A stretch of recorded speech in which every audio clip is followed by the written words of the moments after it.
Assalamualaikum warahmatullahi wabarakatuh. Saudara sekalian, pada kali ini kita akan sama-sama menonton daripada tafsir tematik dari Ahmad Dhofir Zuhri. Nah, jadi ada satu hal pembahasan menarik yang luar biasa sekali yang akan kita dengarkan pada kali ini. Ini terkait masalah polemik daripada nasab Habib Al-Ba'lawi. Nah, jadi bagaimana keseruannya kita sama-sama saksikan pada video berikut. Assalamualaikum Pak, izin nanya bagaimana kita menyikapi ceramah seorang Habib bahwa Indonesia dan Jawa khususnya adalah milik para wali dari Tarim. Kok dipercaya? Ini kan bodoh sekali percaya itu. Indonesia milik Tarim. Ini Anda pakai teori apa begini ini ya kan? Ini Anda menggunakan teori apa? Bahwa Indonesia ini dimiliki oleh Tarim misalnya. Spiritualitasnya kah? Iya kan? Sebelum mereka datang kita sudah Islam. Penyebar Islamnya Cina, dari Cina. Baca bukunya Kiai Agus Sunyoto.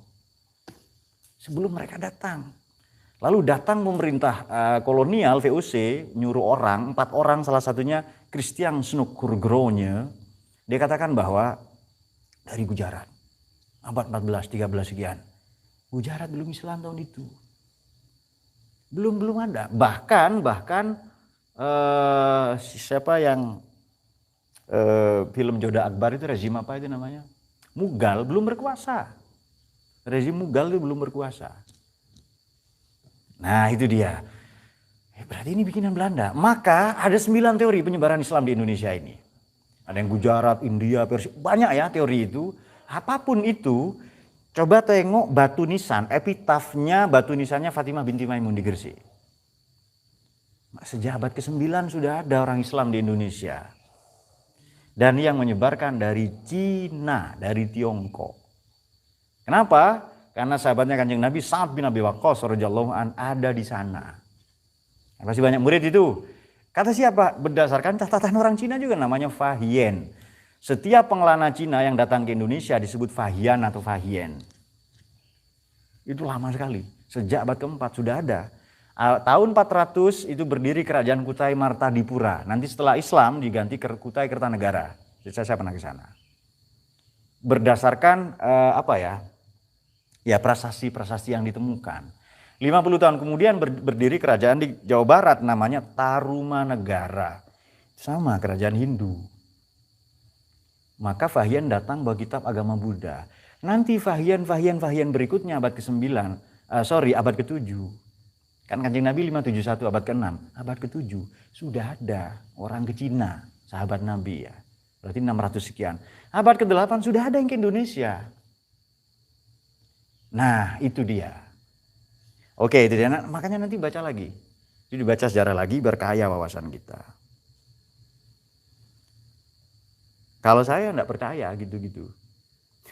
Kita negara berdaulat kok. Iya kan? Sekarang begini, kita Indonesia wajib enggak? Wajib. Kita Islam wajib atau opsional, pilihan. Enggak wajib jadi Islam kita. Mungkin terdengar liberal ini, ya kan? Bagi orang bodoh. Coba sekarang begini, kita lahir di Indonesia. Mau jungkir balik kita tetap Indonesia. Tapi agama monggo milih. Mau Hindu, Buddha, Konghucu silahkan. Jadi menjadi Indonesia itu wajib. Menjadi warga negara Indonesia. Menjadi umat beragama itu pilihan. Monggo silahkan pilih yang mana. Dan Tuhan katakan itu di Quran. Waman syaa'a falyu'min waman syaa'a falyakfur. Nah itu dia. Mungkin terdengar agak liberal mungkin ya. Belum terbiasa. Oke, pertanyaan berikutnya dari Ribbe. Nun sewu. Oke, nun sewu. Ada 10.000 ini. Oke, nun sewu. Izin bertanya, bagaimana tentang pemalsuan makam, penyelewengan sejarah NU yang dilakukan oleh oknum Habib pimpinan Jatman? Maksud Anda Habib Lutfi ya kan? Ya sudah banyak dibicarakan, lalu ditulis, lalu di take down lagi. Wah ini konflik. Bahkan dengan beberapa kiai ya, Kiai Halwani salah satunya. Ya Kiai Ubed itu. Ya itu konfliknya para kiai dan Habib ya kan. Bagaimana? Ya nanti akan sejarah akan buktikan mana yang betul. Tapi setelah itu diupload di channel NU online bahkan. Saya punya arsipnya. NU Online Jawa Barat atau apa, lalu di take down. Setelah banyak dikritik, ya kan. Sudah banyak pemalsuan makam, banyak gitu-gitu itu, banyak. Oke, terus apa kita diam saja? Makanya kalian pinter. Karena kalian pinter. Pinter biar tidak dihapusi. Kenapa sih kita dijajah dulu? Kenapa? Karena kita bodoh. Kita bodoh, dijajah makanya. Please give to Falah, maybe he want to go to. That's for the petrol and his cigarette. Nah itu dia. Nah kita tetap berbaik sangka ya. Itu baik sangka, mungkin ada timnya yang salah menulis atau apa. Apapun itu, ya kebenaran. Jadi belajar filsafat itu baik. Kenapa? Benar itu disebut benar setelah dibuktikan. Kalau Anda belum buktikan itu belum kebenaran namanya. Oke. Judul bukunya apa nggih Pak? Ini. Nabi Muhammad bukan orang Arab. Oke. You can find out ya in marketplace, in bookstore, dan di toko bangunan ada seluruh Indonesia. Oke. Oh sudah ada yang menjawab di bawah. Matur nuwun ya. Oke. Nah oleh aku pimpinan Jatman. Ya gimana ya? Ya situlah hidup. Itulah hidup ya. Kenapa masalah nasab ini pemerintah dan para sesepuh kiai kita kok cenderung diam? Kenapa kok tidak mengambil tindakan? Oke.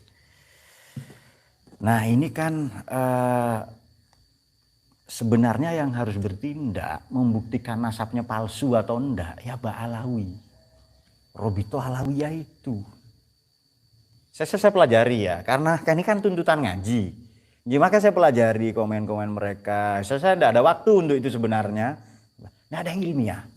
Bantahan dari Mbak Alawi, dari kubu pro Mbak Alawi. Tidak ada yang ilmiah. Saya ilmuwan ya, saya filsuf ya. Saya tahu ilmiah atau tidak. Tidak ada yang ilmiah. Nah sementara tesisnya Kiai Imad, ini bukan kita berkubu berpihak, bukan loh ya. Jadi kan kalau Anda cucu Nabi buktikan. Saya tidak ngaku-ngaku kok, biasa aja. Ya kan?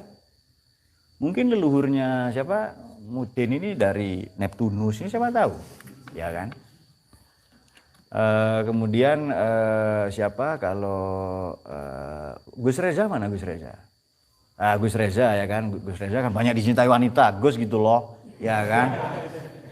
Mungkin leluhurnya dari Sapien atau dari Sapiens atau Neandertal. Ketemu di Banyuwangi, nama latinnya Crocodilus hidung belangus, ya kan? Oke, krokodil ya. Oke, tapi krokodil binatang paling setia. Ini kok enggak mengambil tindakan? Makanya begini, kemarin ya, kiai kita ini tawaduk loh ya. Tawaduk, sopan. Seharusnya membuktikan mereka. Dari dulu loh, mereka dapat privilege, mereka dapat hormat, iya kan? Mereka hormat, dimuliakan.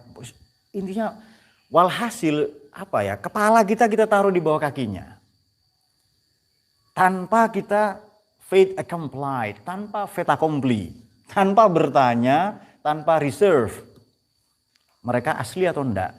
Kita apa ya? Kita legowo bahwa bahkan seandainya ada beberapa dari mereka jumawa dan jumari. Ya kan? Kita santai saja. Nah, seharusnya yang mengambil sikap ya pemerintah, ya PBNU lah. Ya Muhammadiyah gitu. Ya ambil sih, ayo diskusi bareng, duduk bareng. Kemarin rekomendasinya kita musyawarah bareng. Apa tuntutannya? Tes DNA, ya tes saja, kenapa sih? Ya kan? Makanya ada ayat yang kita ngaji 2 minggu atau 3 minggu yang lalu, yang kita baca itu, la tutiqullah halafin main hamazim, nanti terakhir, mutullin ba'da dzalika zanim. Dari mereka ada yang ngaku-ngaku bernasab baik.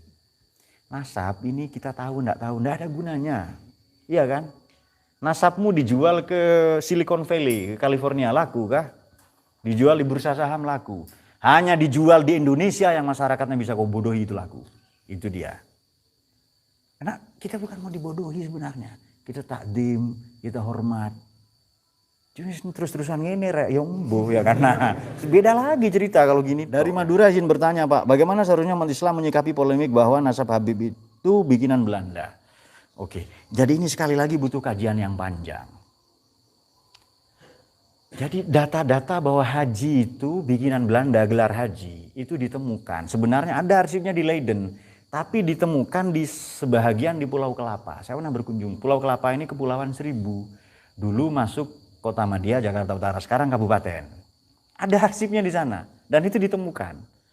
Kalau memang ini kan memang orang Arab dipekerjakan oleh Belanda ya kan, lalu dikasih gaji sekian gulden, namanya Mufti Betawi Utsman bin Yahya, Habib Utsman bin Yahya ya kan, kita harus hormat ya kan. Haji Muhammad Soeharto juga harus lengkap. Nah, eh, itu kan bikinan Belanda, pasti ada arsipnya di Belanda. Nah, sekarang era terbuka, cari saja, harus ada yang mengkaji ke sana. Nah, bagaimana menyikapi itu? Ya kita kaji terus, kita cari. Nah, tetapi ngaji 2 pertemuan yang lalu saya katakan, seandainya terbukti semua Ba'alawi bukan keturunan Nabi, rasa hormat kita pada Profesor Quraisyhab enggak berkurang. Beliau alim. Dan beliau enggak ngaku-ngaku Habib. Beliau kopiah hitam pakai batik. Ya kan? Enggak ngaku-ngaku Habib ya beliau itu. Nah, itu. Anaknya tes DNA. Ternyata bukan keturunan Arab. Najwa Shihab ya, saya dengan kakaknya kenal baik ya, Kak Ella itu, dengan Mbak Najila. Oke, saudara sekalian, luar biasa sekali apa yang disampaikan oleh Zofir Zuhri tadi terkait masalah nasab Ba'alawi. Ada salah satu pertanyaan dari penonton beliau ya guys ya. Nah, ada beberapa hal yang di catatan saya yang beliau sampaikan. Yang pertama yaitu seharusnya yang membuktikan nasab mereka itu adalah mereka sendiri, Rabithah Alawiyin, bukan orang lain. Nah, jadi menurut beliau itu di dalam penyampaiannya ketika ada orang yang mempertanyakan nasab mereka, seharusnya yang paling utama untuk menjawab keaslian daripada nasab mereka yaitu mereka sendiri, para habaib. Dalam hal ini Rabithah Alawiyin yang bertanggung jawab untuk mencatat semua nasab para habaib terutama di Indonesia. Nah, bukan daripada orang lain. Itu menurut Ahmad Zofir ini. Dan yang kedua yang beliau sampaikan yaitu yang mengambil sikap PBNU Muhammadiyah. Jadi seharusnya yang menyikapi bagaimana cara menyikapi polemik nasab ini, kata beliau itu seharusnya pemerintah. Nah, tapi dalam hal ini yaitu PBNU dan Muhammadiyah. Nah, banyak sekali channel-channel atau video-video YouTube yang sudah apabila polemik nasab ini berlanjut, maka banyak sekali komentar-komentar dari PBNU maupun Muhammadiyah. Dan yang ketiga yaitu nasab hanya laku di Indonesia. Nah, jadi kalau menurut saya ini benar ya guys ya. Saudara sekalian begini, apapun yang kita lakukan di Indonesia, yang kita jual dan lain sebagainya, bahkan nabi palsu pun, ajaran sesat pun pasti ada pengikutnya di Indonesia ini. Pasti ada. Meskipun 1 atau 2 orang. Nah, jadi benar sekali apa yang disampaikan oleh Ahmad Zofir Zuhri tadi.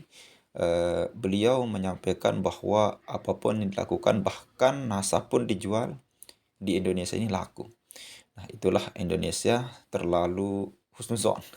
Kalau bisa kita bilang terlalu husnuzon kepada orang-orang yang baik itu mengaku-aku, habaib dan lain sebagainya.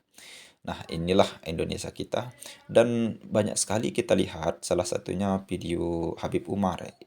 Saudara sekalian, ketika beliau berada di Mekah, kalau tidak salah pernah saya tonton videonya, tidak ada yang terlalu terlalu antusias sekali. Tapi kalau kita lihat di Indonesia, luar biasa sekali beliau sangat disegani, sangat dihormati. Itulah luar biasanya orang Indonesia ya. Nah, saudara sekalian yang selanjutnya apa yang beliau sampaikan, menurut apa yang saya tangkap yaitu menjadi warga negara Indonesia itu wajib kata beliau, tapi menjadi beragama itu merupakan pilihan.